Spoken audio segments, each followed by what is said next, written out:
وحيد أستاذ؟ نعم. رغم ضجيج العائلة لكن دائما أشعر بالوحدة. ايش تصطحب بخيالك؟ الماضي. الماضي يتقد في ذهني دائما.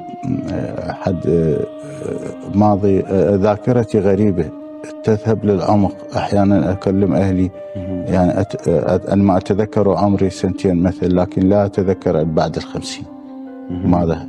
لذلك أغلب قصصي كانت من هذه المنطقة، منطقة الذاكرة العمق. أتخيل نفسي أحيانا أتذكر وأنا في القماط. ما هاي خيالات خاصة، لا أعرف هي خيالات أم حقيقة. تمنيت أن تولد في زمن غير هذا؟ أنا كما قلت أحب أن أكون أنا كما أنا هكذا ودت ويجب أن أكون في هذا الزمن. يعني لا أريد مكملات. عندما تتمنى زمن أنت تعيش به معناته راح تكون شخصية مصنعة. يعني أعتقد الشخص الحقيقي هو الشخص الذي تنتجه ظروفه.